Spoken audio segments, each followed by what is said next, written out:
کسی جتھے کو اسلام آباد یا کسی اور شہر پر چڑھائی کی کسی صورت اجازت نہیں دیں گے۔ وفاقی وزیر داخلہ محسن نقوی اور وزیر مملکت طلال چودھری نے فیض آباد کا دورہ کیا۔ وزیر داخلہ محسن نقوی نے مختلف علاقوں میں سیکیورٹی انتظامات کا جائزہ لیا۔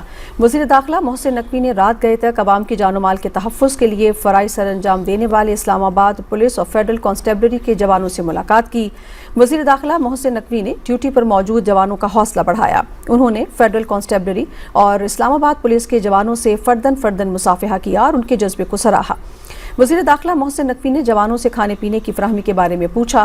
وزیر داخلہ محسن نقوی نے IG اسلام آباد پولیس کو ہدایت کی ہے کہ وہ ڈیوٹی پر مامور جوانوں کا ہر طرح سے خیال رکھیں۔ وزیر داخلہ محسن نقوی نے کہا کہ آپ سب پاکستان کے سپاہی ہیں، قانون کی عملداری یقینی بنانے میں آپ کلیدی کردار ادا کر رہے ہیں۔ ان کا مزید کہنا تھا کہ کسی جتھے کو اسلام آباد یا کسی اور شہر پر چڑھائی کی کسی صورت اجازت نہیں دیں گے، کسی کو بھی قانون ہاتھ میں لینے کی اجازت نہیں دی جا سکتی۔ IG اسلام آباد پولیس، چیف کمشنر اسلام آباد، ڈپٹی کمشنر اسلام آباد اور متعلقہ حکام بھی ان کے ہمراہ تھے۔ حکومت کی جانب سے افغان مہاجرین کی باعزت وطن واپسی کے لیے عملی اقدامات جاری ہیں۔ پاکستان نے عالمی سطح پر افغان مہاجرین کی پروقار وطن واپسی کی مثال قائم کر دی۔ وفاقی اور صوبائی حکومتوں کی ہم آہنگی سے افغان مہاجرین کی وطن واپسی ممکن بنائی جا رہی ہے۔ FC اور سول انتظامیہ کی کاوشوں سے عمل شفاف اور مؤثر بنایا جا رہا ہے۔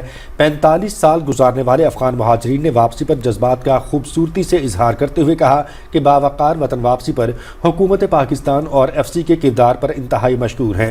ہم کسی دباؤ کے بغیر اپنی مرضی سے وطن واپس جا رہے ہیں۔ افغان مہاجرین نے کہا کہ خوراک اور سرحد تک سامان کی ترسیل میں حکومت اور FC نے بھرپور تعاون فراہم کیا۔ ہمیں ہماری خواہش کے مطابق تمام سہولیات فراہم کی جا رہی ہیں۔ انہوں نے کہا کہ پاکستان میں بہت اپنائیت ملی، ہمیں کبھی مہاجر نہیں سمجھا گیا۔ پاکستان اور اداروں نے وطن واپسی کو عزت دار اور منظم انداز میں ممکن بنایا۔ بلوچستان میں 40 سال گزارنے کے بعد بہترین یادوں کے ساتھ وطن لوٹ رہے ہیں۔ افغان مہاجر نے کہا کہ حکومت ہر حد تک افغان مہاجرین کی سرحد تک رہنمائی، خوراک اور ضروری سامان کی فراہمی کو یقینی بنا رہی ہے۔ وفاقی وزیر اطلاعات و نشریات عطا اللہ تارڑ سے امریکی ناظم الامور نیٹلی بیکر نے ملاقات کی۔ اس ملاقات میں دو طرفہ تعلقات، ڈیجیٹل میڈیا، شراکت داری سمیت مختلف امور پر تبادلہ خیال کیا گیا۔ وزیر اطلاعات نے گفتگو کرتے ہوئے کہا کہ دہشت گردی کے خلاف پاکستان صف اول کا کردار ادا کر رہا ہے۔ پاکستان کی دہشت گردی کے خلاف قربانیاں پوری دنیا کے امن کے لیے ہیں۔ انہوں نے کہا کہ حکومت نے فیک نیوز کے خاتمے اور ڈیجیٹلائزیشن کے فروغ کے لیے جامع پالیسی متعارف کرائی ہے، جن کو مزید اجاگر کرنے کی ضرورت ہے۔ عطا اللہ تارڑ نے کہا کہ پاکستان قدرتی حسن، ثقافتی تنوع اور تاریخی ورثے سے مالا مال ملک ہے۔ حکومت سیاحت کے فروغ کے لیے ٹھوس اقدامات کر رہی ہے تاکہ پاکستان کو عالمی سیاحتی نقشے پر نمایاں مقام حاصل ہو سکے۔ سیاحت کے فروغ سے نہ صرف معاشی سرگرمیوں میں اضافہ ہوگا بلکہ دونوں ممالک کے عوام کے مابین روابط بھی مضبوط ہوں گے۔ وزیر اطلاعات نے کہا کہ صحافیوں کی فلاح و بہبود کے لیے بھی قانون سازی کی جا رہی ہے۔ امریکی ناظم الامور نے دہشت گردی کے خلاف پاکستان کے صف اول کے کردار کی تعریف کرتے ہوئے کہا کہ پاکستان کی معیشت استحکام اور ترقی کی سمت بڑھ رہی ہے۔ انہوں نے پاکستان کی جانب سے صحافیوں کے تحفظ کے لیے کیے جانے والے اقدامات کو بھی سراہا۔ وفاقی وزیر خزانہ سینیٹر محمد اورنگزیب IMF اور ورلڈ بینک کے سالانہ اجلاس میں شرکت کے لیے امریکہ روانہ ہو گئے۔ وزیر خزانہ ورلڈ بینک اور IMF کے ابتدائی اجلاسوں میں پاکستان کی نمائندگی کریں گے۔ وزیر خزانہ محمد اورنگزیب اپنے دورہ امریکہ میں IMF، world bank, international finance corporation اور multilateral investment guarantee agency کے اعلیٰ حکام سے ملاقاتیں کریں گے۔ وزیر خزانہ کی عالمی بینک کے صدر اجے بنگا سے ملاقات ہوگی۔ وزیر خزانہ کے فورم سے خطاب کریں گے اور FBR کی ڈیجیٹل ٹرانسفارمیشن کے حوالے سے عالمی بینک کے زیر اہتمام منعقدہ علاقائی راؤنڈ ٹیبل میں شرکت کریں گے۔ وزیر خزانہ ورلڈ اکنامک فورم کے زیر اہتمام 2 اہم ایونٹس میں شریک ہوں گے۔ دورے کے دوران وزیر خزانہ سینیٹر محمد اورنگزیب چین، برطانیہ، سعودی عرب، ترکی اور آذربائیجان کے ہم منصب قائدین سے ملاقاتیں کریں گے۔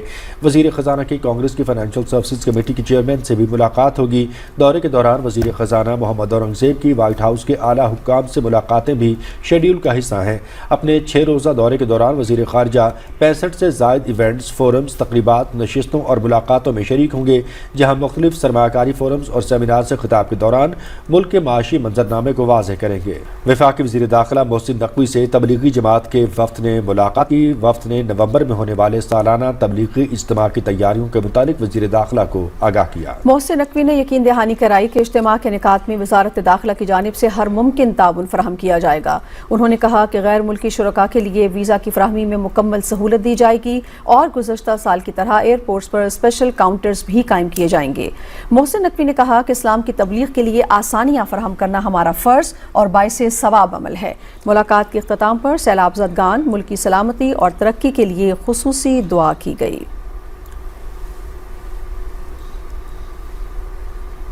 گورنر خیبر پختونخوا فیصل کریم کنڈی نے جمعیت علماء اسلام فے کے سربراہ اور سینئر سیاستدان مولانا متعدد اہم امور پر تفصیلی مشاورت اور تبادلہ خیال کیا گیا۔ ملاقات میں خیبر پختونخوا کے مختلف علاقوں میں جاری آپریشنز، صوبے میں امن و امان کے چیلنجز اور وزیر اعلیٰ خیبر پختونخوا کے استعفے کے بعد پیدا ہونے والی سیاسی صورتحال پر گفتگو ہوئی۔ دونوں رہنماؤں نے سینٹ چترال اور ہری پور میں صوبائی اسمبلی کے ضمنی الیکشن، سیاسی جماعتوں کے اتحاد اور اس کے ممکنہ سیاسی اثرات پر بھی تبادلہ خیال کیا۔ خیبر پختونخوا اسمبلی میں JUI کے پارلیمانی لیڈر مولانا لطف الرحمان اور مولانا اسجد محمود بھی اس موقع پر موجود تھے۔